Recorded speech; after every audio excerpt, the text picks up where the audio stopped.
Ibrahim Traoré fait ses adieux au Burkina Faso avec une lettre qui touche des millions de cœurs. La grande salle du palais de Kossiam était pleine en ce jour historique. Ministres, journalistes, chefs religieux et leaders communautaires étaient tous réunis, attendant en silence avec inquiétude. Une nouvelle importante circulait. Le président Ibrahim Traoré allait faire une déclaration. L'information s'était répandue dans tout le pays, de la capitale au plus petit village du Sahel. Ibrahim Traoré fit son entrée dans la salle. Il portait son uniforme traditionnel, parfaitement propre et ajusté. Son visage habituellement calme trahissait une vive émotion. Ses yeux reflétaient à la fois une grande force et une profonde tristesse. La salle se tut complètement. Derrière lui, le drapeau vert et rouge frappé de l'étoile jaune brillait plus que jamais, comme pour rappeler que ce moment entrait dans l'histoire du pays. Ses mains, celles qui avaient salué les paysans, caressé les têtes d'enfants dans les écoles et serré celles des soldats au front, tremblèrent légèrement lorsqu'il sortit une lettre pliée de sa poche. Chaque geste, chaque respiration était filmée, comme un moment sacré. Burkina Faso, mon cher peuple, commença-t-il d'une voix légèrement tremblante avant de se stabiliser. Il parlait comme un fils s'adressant à sa famille, proche, sincère.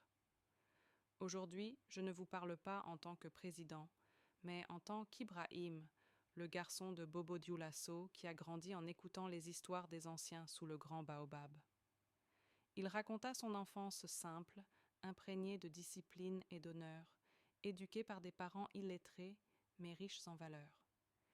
Il parle de la vie rude dans le Sahel, de ce qu'elle lui avait appris sur le monde et sur l'amour de la patrie.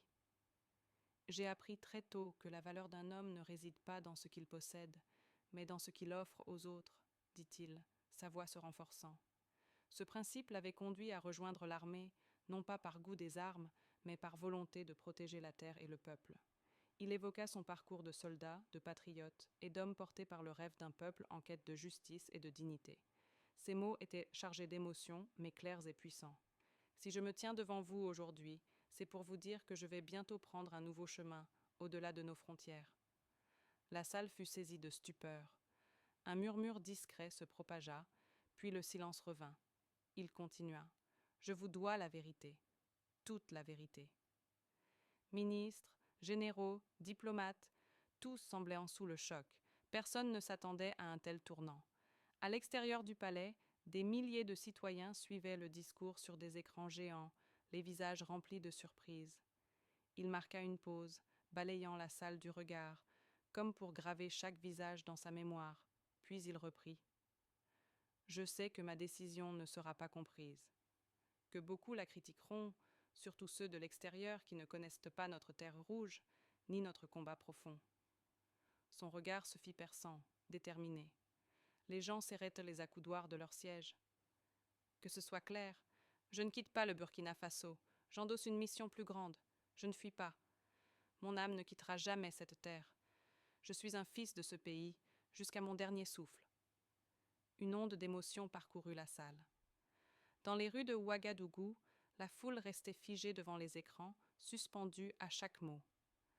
Traoré parla ensuite de ses années au pouvoir, des choix difficiles, des nuits blanches, des menaces permanentes du terrorisme, des pressions internationales, des sanctions déguisées.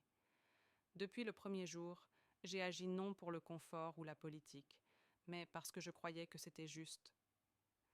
La salle restait silencieuse, même les photographes n'osaient bouger. Il posa une main sur son cœur. Le Burkina Faso respire en moi, tout comme je respire en lui.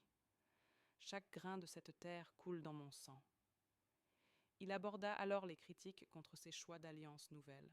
On a dit que nous avions eu tort de chercher de nouveaux partenaires, de refuser l'ancien système de contrôle économique. Mais être africain n'a jamais signifié être soumis. Notre dignité n'est pas à vendre. Notre indépendance n'est pas négociable. L'assistance approuva doucement. Certains ministres et officiers acquiesçaient. Puis il déclara « Je ne pars pas pour me cacher. Je pars pour ouvrir des portes longtemps fermées à notre peuple. » Cette phrase sonna comme une promesse. Il expliqua que sa position actuelle limitait ses actions pour le futur du pays, qu'il faisait face à des blocages, des menaces voilées. Parfois, pour servir ceux qu'on aime, il faut reculer d'un pas. Un rayon de soleil illumina alors son visage. comme un signe, renforçant la solennité du moment. Il annonça ensuite son nouveau rôle dans un Conseil africain international, réunissant plusieurs nations pour défendre leurs besoins en nourriture et énergie, avec un pouvoir de négociation direct avec les grandes puissances. J'ai accepté ce rôle non pour fuir, mais pour élargir mon service. Il révéla aussi des projets secrets. Dès l'an prochain, 500 jeunes burkinabés sélectionnés pour leur talent iront étudier l'ingénierie, l'agriculture, la médecine. La salle était stupéfaite. Puis il confirma qu'il quitterait la présidence pour un temps, qu'un gouvernement de transition serait formé, composé de personnes compétentes et intègres. Je regarde toujours vers l'avenir. Ce que je plante aujourd'hui, vous le récolterez demain. Il parle des injustices subies par le Burkina Faso dans le passé. Contrats injustes, ressources volées, exclusion. Mais aujourd'hui, dit-il, notre pays est respecté. Ce respect ne vient pas sans douleur ni sans courage. Il est le fruit de notre volonté de ne plus être figurant dans notre propre histoire. Un nouveau rayon de soleil éclaira la pièce.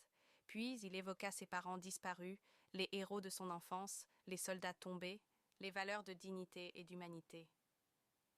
Être leader, ce n'est pas donner des ordres. C'est porter le poids de millions de vies avec humilité.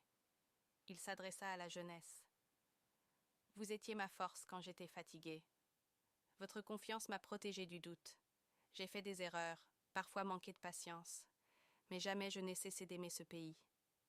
Il parle encore de l'éducation. La vraie liberté commence dans les salles de classe. Un peuple éduqué ne peut jamais être totalement contrôlé. Et avec une fierté tranquille, si je suis respectée à l'étranger, ce n'est pas à cause de mon titre, c'est parce que j'ai appris ici, avec vous, votre sagesse et votre courage. Enfin, sa voix se fit douce, mais ferme. Je pars avec des larmes dans les yeux, mais de l'espoir dans le cœur. Ce n'est pas un adieu, c'est le début d'un nouveau chapitre. Le soleil déclinait sur Ouagadougou. L'atmosphère dans la salle était paisible et résolue. Ce nouveau chapitre ne dépend pas que de moi. Il dépend de vous, de votre vigilance, de votre engagement. Je ne suis pas un sauveur. Je suis un serviteur de ce peuple incroyable. Il sourit, un vrai sourire cette fois. Et c'est pourquoi je pars en paix, parce que la force du Burkina Faso ne repose pas sur un seul homme, mais sur l'unité de son peuple. Il termina en évoquant la fierté ressentie en entendant l'hymne national ou en voyant le drapeau dans des conférences internationales. Il y a 5 ans, on nous regardait de haut. Aujourd'hui, on nous écoute. Il confia qu'il avait reçu des propositions de postes prestigieux à l'étranger. Mais je n'ai jamais été tenté. Je n'ai pas été forgé dans les palais étrangers, mais dans la poussière de Ouagadougou, nourri par les rêves et les luttes de mon peuple.